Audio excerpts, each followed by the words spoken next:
Hello friends, मैं कुमार और आप देख रहे हैं मार्केट विजार्ड्स। दोस्तों, आज की इस वीडियो में हम देखने जा रहे हैं प्राइस एक्शन के नज़रिए से कि निफ्टी आने वाले टाइम में क्या और कैसे करेगा। क्या निफ्टी अपने गेन को सस्टेन रखेगा या लॉस कर वापस अपने निचले लेवल पर आ जाएगा। और हम देखेंगे बर्जर पेंट को। बर्जर पेंट में मैंने डिमांड सप्लाई और प्राइस एक्शन को यूज़ कर पिछले हफ्ते फ्यूचर में पोजीशन बनाई है, which I am hoping that within 1 to 2 days this week I will get my profit or book the loss. So let's start.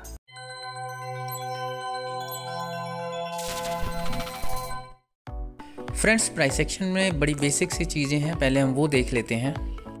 कोई भी स्टॉक या अप ट्रेंड में होता है या डाउन ट्रेंड या रेंज बाउंड। तो अप ट्रेंड में प्राइस एक्शन कहता है कि अगर stock higher high higher low बना रहा है then it is in up trend.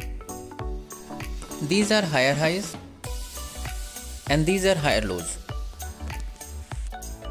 Similarly, किसी स्टॉक को अगर डाउन ट्रेंड में जाना है तो वो लोअर हाई लोअर लो बनाता हुआ जाएगा।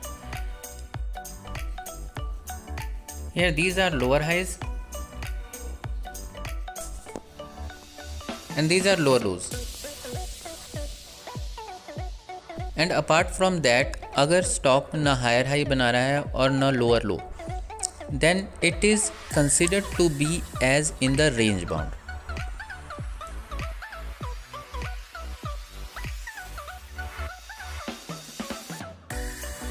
अगर डिमांड एंड सप्लाई को बड़े ही इजी टर्म्स में समझना हो तो डिमांड वो एरिया है जहां से प्राइस गिरने के बाद वापस अप ट्रेंड में कन्वर्ट होता है, या आप कह सकते हैं कि सेलिंग के बाद वो एरिया जहां से बाइंग आ रही है उसे हम डिमांड जोन कहते हैं।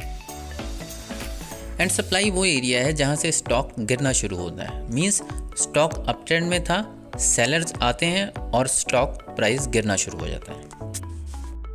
अगर अभी के लिए रेफर करना है तो सपोर्ट एंड रेजिस्टेंस समझ सकते हैं।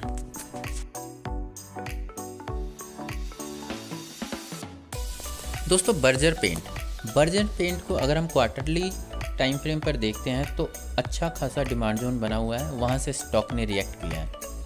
डेली टाइम फ्रेम पर भी स्टॉक अपने सप्लाई से रिएक्ट कर नीचे आया है और वापस ऊपर को जा रहा है।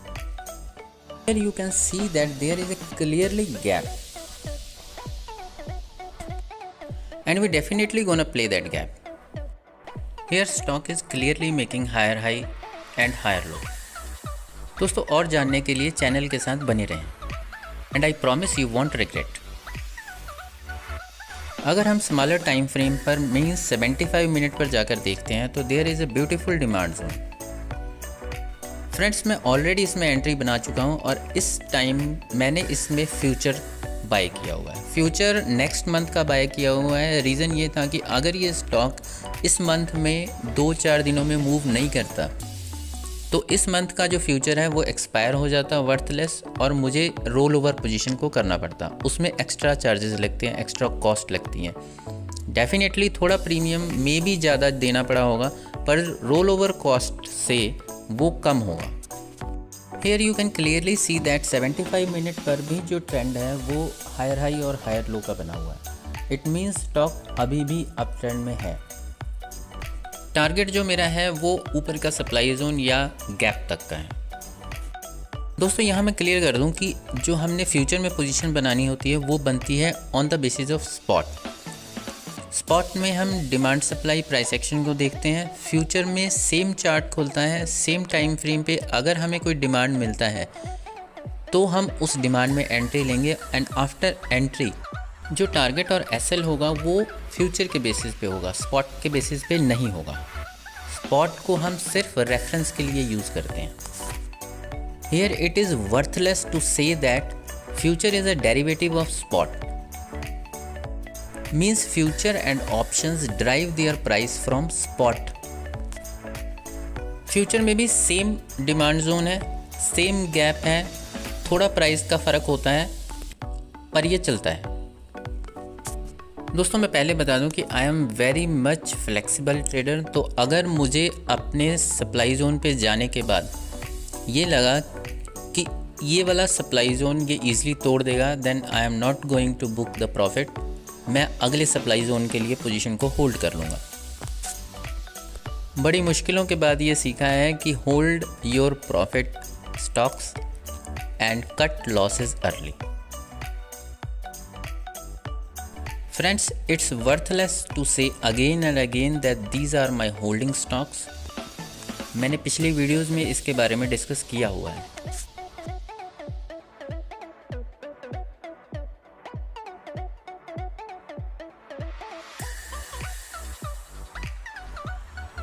This is my future position.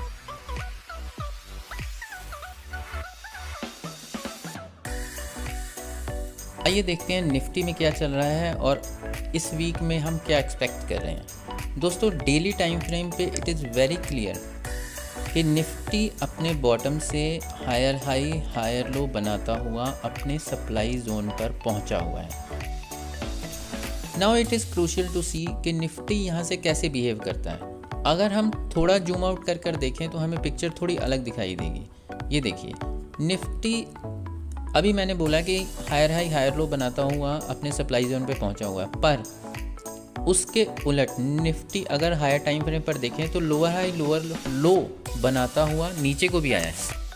एक ही जैसे शब्द हैं, फंबल हो जाता है। दोस्तों, this is Nifty on weekly time frame. अब यहाँ पे सीधा सीधा ही है कि निफ्टी लोअर हाई लोअर लो बनाकर नीचे को आया। निफ्टी ने जस्ट थोड़ा सा रिट्रेसमेंट दिया हुआ है, अपने क्रूशियल जोन पे है। We do not buy here, I pardon, we do not buy here. हम निफ्टी में तब बाय करेंगे जब निफ्टी अपने सप्लाई जोन को कन्विंसेबली तोड़ दे, और तोड़ने के बाद जब वो रिट्रेस दे उसके बाद। Otherwise definitely we gonna lose money like that. There are two possible outcomes कि या तो निफ्टी अपने सप्लाई जोन को तोड़कर रिट्रेस करके हायर हाई बनाता चला जाए, या फिर निफ्टी अपना मोमेंटम छोड़कर वापस नीचे के गैप्स को फिल करने के लिए वापस आए। हम ट्रेड करेंगे depending upon the situation and condition. दोस्तों, that's all for today's video. I hope you like this video. If you like, please subscribe, share and hit the bell icon, and definitely do not forget to like this video.